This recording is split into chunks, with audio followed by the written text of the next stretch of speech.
বাংলাদেশ দল এবার 16 গলা পূর্ণ করলো। নিউজিল্যান্ডের বিপক্ষে প্রথম ওয়ানডে ম্যাচে 26 রানে হারলো।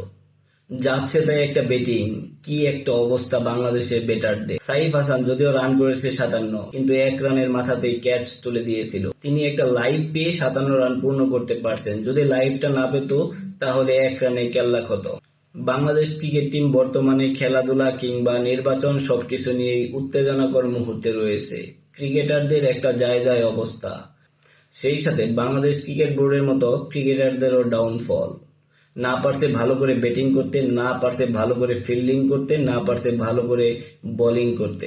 বলাতে যদিও আলো ছড়িয়েছিল বাংলাদেশের বোলাররা নিউজিল্যান্ডের মতো দ্বিতীয় সারির একটি দলকে, কেননা নিউজিল্যান্ডের ম্যাক্সিমাম এখন ক্রিকেটাররা ব্যস্ত রয়েছে পিএসএল এবং আইপিএল খেলা নিয়ে। তাই বাংলাদেশের সাথে যে সিরিজটি হচ্ছে সেখানে নিউজিল্যান্ডের দ্বিতীয় সারির দল খেলতে এসেছে। সেই দ্বিতীয় সারির দলের সাথেও বাংলাদেশ হেরে গেল 26 রানে। লিটন দাস 46 রান করেছিলেন তিনি। মোটামুটি বলা যায় ইনিংসটা কিছুটা সুখকর, কারণ দলকে এগিয়ে নিয়ে যাওয়ার জন্য বাকি ব্যাটাররাও যদি 46 রান করে করতো বাংলাদেশ দল জয় পেয়ে যেত। আফিফ হোসেন ধ্রুব 27 রান করেছেন 49টি বল খেলে।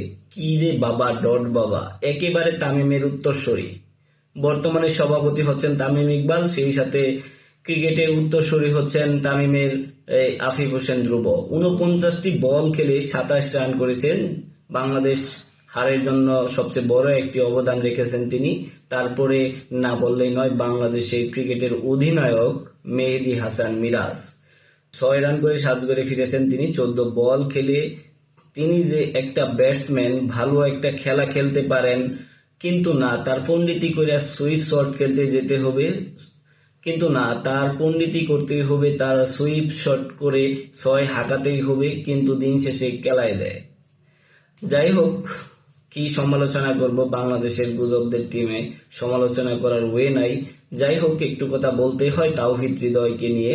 তাওহিদ হৃদয় একাই ফাইট করে গেছেন বাংলাদেশের হয়ে। 55 রান করেছেন, শেষ পর্যন্ত তাকে কেউ যোগ্য সঙ্গ দিতে পারেনি। যদিও এই ক্ষেত্রেও বলা চলে তাওহিদ হৃদয়েরও ক্যাচ মিস হয়েছে, অর্থাৎ তিনি লাইভ পেয়েছেন 16 রানের মাথায়। যাই হোক, ভালো করেছেন, 55 রান করেছেন, কিন্তু তাকে যোগ্য সঙ্গ দেওয়ার মতো কোনো ক্রিকেটার ছিল না।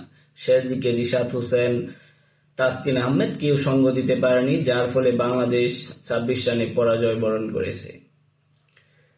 নিউজিল্যান্ডের দ্বিতীয় সারি দল প্রথমে ব্যাট করতে নেমে বাংলাদেশের বিপক্ষে 247 রান করে 8 উইকেট হারিয়ে 50 ওভার শেষে।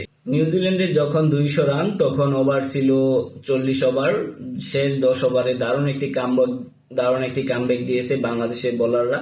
রিশাদ হোসেন, তাসকিন আহমেদ, শরীফুল ইসলাম 2টি করে উইকেট নিয়েছেন। খুব একটা বড় লক্ষ্য ছিল না যেটা বাংলাদেশ পার করতে পারেনি মিরপুরের মতো পিচে।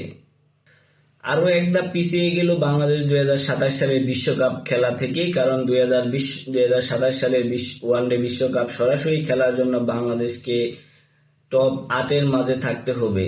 এই সর্বশেষ যে কয়েকটি ম্যাচ রয়েছে সেই কয়েকটিতে ভালোভাবে জিততে হবে এবং ম্যাক্সিমাম ম্যাচগুলো জিততে হবে, তাহলেই কেবল র্যাঙ্কিং 10-এর মাঝে থাকবে এবং সরাসরি বিশ্বকাপ খেলতে পারবে। আদারওয়াইজ বাংলাদেশের কোয়ালিফাই অর্জন করে বিশ্বকাপ।